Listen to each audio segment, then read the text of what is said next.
All right, welcome in. It's Thursday, July 9th. We've got 5 games on the first 5 board we're going to break down with you here, and we're going to, well, Arizona Diamondbacks trying to save face in San Diego after dropping a 10-4 loss last night. The Phillies trying to dust themselves off in Cincinnati, where the Reds hung 11 on them 24 hours ago.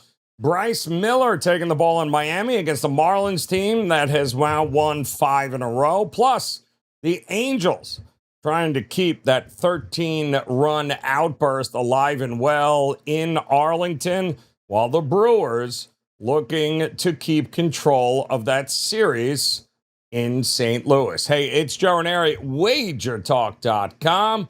Let's dive into some first 5 action here tonight. Let's head out to San Diego, where the Diamondbacks, little late night action against the Padres, and Griffin Canning heading to the mound for the Padres, taking Merrill Kelly on of the Diamondbacks. And interestingly enough, the first 5 market opened up right around a pick'em price this morning, with the Padres a slight favorite on the money line. Now, that price, well, that's quietly telling you something that both sides don't really see, because Canning, well, he's walking in with a 6.71 ERA, and that looks ugly.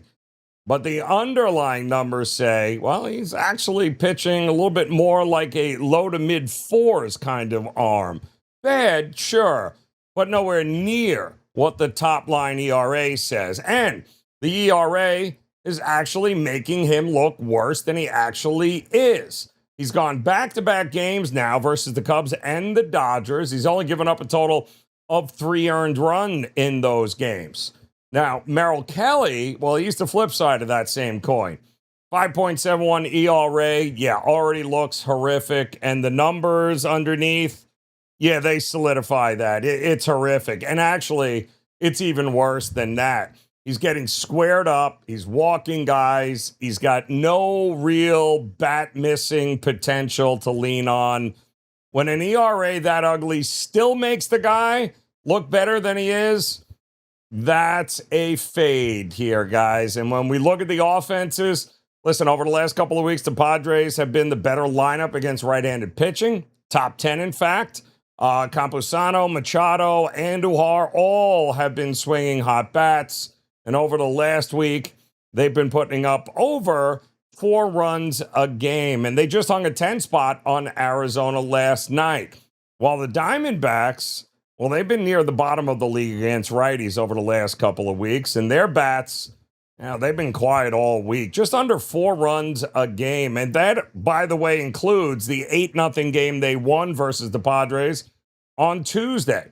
Now, look, I get it. Canning isn't exactly Sandy Koufax, and anytime you're leaning on a guy with a 6.71 ERA, yeah, there's risk baked in.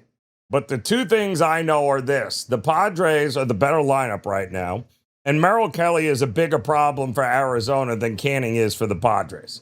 With this opening, basically a pick 'em on the first 5 money line, slight favorite now to the Padres and moving that way. I'll take the Padres on the money line in the first 5.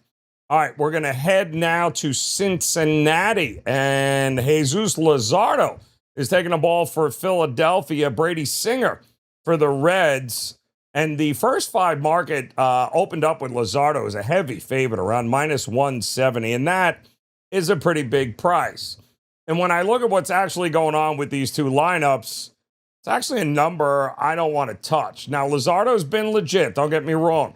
3.75 ERA doesn't do him justice, because the underlying numbers say he's much closer to a low 3s arm. He misses bats at a high rate, doesn't walk a ton of guys. Now, granted, his last outing against Kansas City wasn't good, but that lineup of the Phillies didn't do him any favors in that game either. Now, Brady Singer, he's the opposite story. His 5.03 ERA already looks bad, and the profile underneath says, yeah, he's even worse than that. Doesn't miss enough bats, walks too many guys, gets squared up all the time. Listen, when that ugly of an ERA, again, is making a guy look better, I'm not laying money to see it corrected. I'm sorry. Now, here's where laying the big opener with Luzardo starts to crack, because over the last couple of weeks, the Reds have been the number one lineup in baseball against left-handed pitching. Number one, top of the sport. Sal Stewart doing big damage now. Spencer Steer is right there. Ellie De La Cruz finally healthy. He's been swinging it well.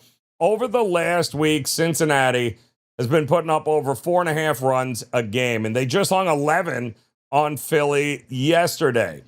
Now, Philadelphia is not sleepwalking here either offensively, because over the last couple of weeks, they have been a top 10 lineup against righties themselves. Schwarber, Romuto, all smashing it right now. You've got around 86, 87 degrees at first pitch. Both offenses very strong against this split. And they're facing a first five total sitting at around 5.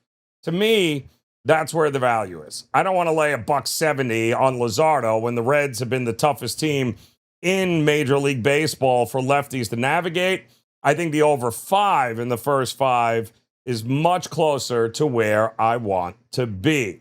Okay, guys, now, before we get to a couple of more games here, I want to ask you, hit that like and subscribe button if you could. Become part of this WagerTalk TV family. Constant daily content for you guys. It's all about being a little more profitable, being a little better, being a little smarter, making better decisions, especially in a money line sport, which is such a grind like Major League Baseball. So we certainly appreciate you stopping by, guys, and would appreciate if you went ahead to hit that like and subscribe button, because we're going to head to Miami. That's right, Miami, where the Seattle Mariners are sending Bryce Miller to the mound, going up against Jansen Junk and the Marlins. And this is a fun handicap, because you've got one of the best arms in the American League on one side, and you've got one of the hottest teams in Major League Baseball waiting for him on the other side. And the first 5 market has Miller and Seattle opening around minus 165, 166. And listen, Bryce Miller has been the real deal. 1.71 ERA, a little shinier than the numbers underneath, but not by enough to change the storyline here. He's pitching like a top-of-the-rotation guy. His last outing against the Angels, 7 shutout innings, 8 strikeouts. Came against actually a cold lineup there, because the Angels can't hit water if they fell out of a boat, but I'm not going to put a full bow on it. But the season profile is real. Now, Jansen Junk, well, totally different story here. Total question mark. His last Major League Baseball start was well over 45 days ago. He's coming back from a shin issue where he took a ball off the shin last time he started a game for the Marlins. His underlying profile says he may be a little bit better than his 4.80 ERA, but hey, 45-plus days is 45-plus days. He's had 2 minor league rehab starts. They were light workloads. I don't know what version of him shows up. I think I have a pretty good idea, but he wasn't exactly a frontline starter before he got hurt. But here's where this gets tricky, because over the last couple of weeks, the Marlins have been the toughest lineup in baseball against right-handed pitching. Best in Major League Baseball. Stowers, Otto Lopez, crushing it right now, guys. Miami has scored nearly 7 runs a game over the last week. They're 5-0 in their last 5. They're at home. They did just shut out Seattle last night, 2-0. And then on the flip side, Seattle has been, well, not great, shall we say, against right-handed pitching over the last couple of weeks. And we're talking about 3.5 runs a game on average. So how do you approach this? Well, Miller is the better pitcher, no question about it. Jansen Junk's layoff is the reason that I would not suggest getting cute with a Miami money line here in the first 5 at all. But Seattle's bats aren't giving me anything to lean on early on here, and I think laying 165, 166, I'm not crazy about that. Instead, I'm going to look at the first 5 under. 4.5 to me is where it's at. And these two teams scored a total of 2 runs last night, and that was with Kirby on the mound. I think we have an even better pitcher on the mound for the Mariners tonight. So I'm not looking for offense here. I'm looking for the under in the first 5 at Lone Depot Park. All right, a couple more games still coming your way here. And the next one is going to be in Arlington with the Angels at the Rangers. Now, the Angels hung 13 on Texas yesterday. So why did the market open up with the Rangers as the first 5 favorite tonight? Well, because one blowout doesn't erase 2 weeks of futility. And by the way, Reed Detmers is walking into Arlington, and he walks in with a 4.13 ERA. And the underlying numbers say, yeah, he's better than that, guys. Low threes. I've been telling you about it on this show for a while. I love Reed Detmers. I think the market has not adjusted accordingly. I think he's a much better pitcher than guys give him credit for. Certainly the market gives him credit for. He's missing bats at a high rate. He doesn't hand out a ton of walks. He's better than the ERA shows, and he's been better all year. He's just stuck playing for the Angels. Now, his last game out wasn't great against Boston. In fact, it was downright ugly. 5 earned in 5 innings. I'm not pretending he's untouchable. He's not that guy. But at this point of the season, you got a lot of pitchers that are starting to maybe fatigue here and get to slow down a little bit in the hot summer months. I don't think he's any different. Doesn't change the fact that he is better than what the market credits him for.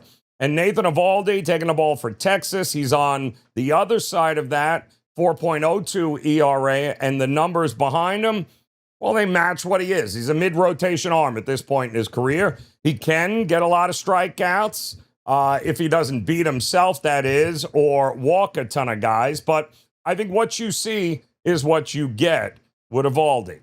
Now, the lineups, this is where the Angels and anybody backing the Angels needs to slow down a little bit. Because, yes, they put up 13 yesterday. But over the last couple of weeks, they've been one of the worst offenses in baseball, certainly against right-handed pitching. Bottom 4, in fact, in the sport. That's the larger sample for tonight. One crooked number against Texas last night doesn't rewrite 2 weeks or more of just pure ugliness. And the Rangers lately have been top 3 in baseball against left-handed pitching. Asuna's been hot at the plate, by the way. And that lineup as a whole, yeah, that's pretty good here. Now, look, I hear the Angels side. The bats were alive yesterday. Can they turn that in to another effort tonight? Detmers definitely has upside. Eovaldi gave up, 3 earned in his last start. Maybe they can get a few more runs. And listen, the Angels have been this bad against righties for a while. And Texas has been this good against lefties now for a while. The opener made the Rangers a small favorite at home. It makes sense. We've seen more Ranger money come in. I'm going to take the Rangers in the first 5 around minus 130 to 135. I think the bats bounce back here for the Rangers. All right, we got one more game to go here. Before we do, want to let you guys know, locked and loaded 2 plays here tonight. A 4% best bet in Major League Baseball you can head over and grab, and we have been crushing it, guys, in the MLB for more than 2 weeks. But we're close to what now? Over 18 units of profit now in the last 2 weeks. 14, 7, and 1 is what we have been crushing it with. And I don't do a lot of 4% plays. I don't think I've released a 5% play yet this season in Major League Baseball. I told you guys it's a grind, but if I'm releasing a 4%, it's for a reason. So head over to my page, grab that, wt.buzz/JR. And you guys that have been here and you followed me, you made a ton of money during the NBA season, especially the NBA playoffs. We finished on a 25-10 run in the NBA playoffs. And tonight, wouldn't you know it, starts the NBA Summer League, one of my favorite markets to take advantage of because early on, guys, the markets are soft. Head over to my page, wt.buzz/JR. Grab the Major League Baseball 4% top play and grab the Summer League best bet here for tonight. Listen, this time of year is all about padding your bankroll and getting ready for college football and the NFL. Head over there. You can get both of these plays, by the way, taking advantage of the all-access pass that we have as a summer special at WagerTalk.com. Buy 3 days, get 3 days. 6 days of all access, all the NBA Summer League, all the Major League Baseball over the next 6 days for $69, guys. Take advantage of that. Head over to my page at WagerTalk.com. All right, let's get to this final game here. It's the Brewers at the Cardinals. Game 5 of a quick 5-game set. They had to play a doubleheader the other day for a makeup game. And right now, the Brewers took the first 3. Cardinals won last night. And yes, in fact, the Cardinals have been scoring over the last week 6 runs a game. That was actually pretty good on average. So then why did the market again open up with them as a first 5 home underdog tonight? Well, because that 1 week number kind of hiding what this offense has actually been over the last month, which is not good. One of the worst lineups in baseball against right-handed pitching. Palante takes the ball for St. Louis, and he's got a 3.60 ERA. It's honest, and the underlying numbers pretty much back it up. He's a solid mid-rotation guy. He doesn't beat himself, keeps the ball in the yard, throws a ton of ground balls, and doesn't walk a ton of dudes. So there's nothing really hidden. He is what he is. And considering the Brewers don't hit for power and have to manufacture runs, this is a tough matchup for the Milwaukee Brewers here tonight. Now, they are sending out Logan Henderson. And this is where this game gets a little dicey because Henderson's dominant when he's pitched. 2.74 ERA. The profile says, yeah, he's good. Elite strikeout ability. Doesn't walk anybody. But here's the catch. His last MLB start was 7 weeks ago. That's right, 48 days ago. He's coming back from a lower back issue. He's only got 5 starts this season, and that was early on. But when he's on, he's on. He's an absolute nightmare for lineups. But I doubt very much after 7 weeks away that he is somehow tonight going to put it all together. I can't imagine him having a long leash here in his first game back. And by the way, the Cardinals, even though they struggled against righties, they took on a pretty good lefty last night for the Brewers, and they managed to win that game 5-1 there. So they also don't strike out a ton in Major League Baseball against left-handed pitching. So they put the ball in play. Now on offense, Milwaukee, their lineup, top 10 offense in baseball, certainly against right-handed pitching over the last couple of weeks. And they're getting a ton of production, especially in this series, from the bottom of the order. They scored just over 4 a game on average over the last week.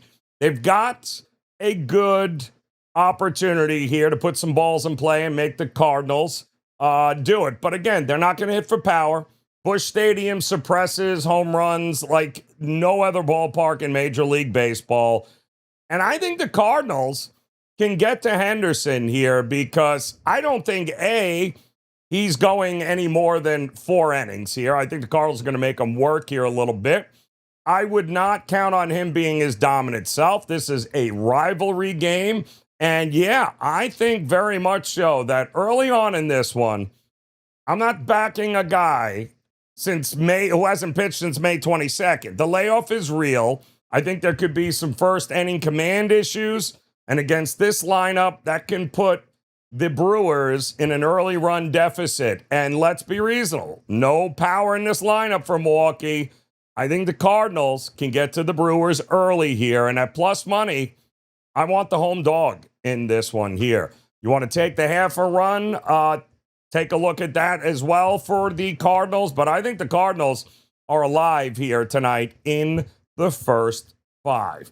And there you got it here, guys. Your first 5 lineup ready to go here tonight. Certainly hope you enjoy this content. If so, hit subscribe, hit the like button, become part of that Wager Talk TV family. Do not forget, drop me a comment. Let me know your favorite first 5 play tonight. Where are you looking? What's your favorite starting pitcher on the card here tonight? We've had some early afternoon baseball. Plenty going on here tonight. Where are you looking on the first 5 card tonight? Drop that in the comments section. And don't forget, we do these daily, so make plans to come back and join us tomorrow for another edition of First 5. Go grab that 4% best bet of mine in Major League Baseball, as well as that best bet in the NBA Summer League tonight. No reason to leave winners out on the table, guys. Go get them now. WT.buzz/JR. And we'll see you again tomorrow here for more of First 5.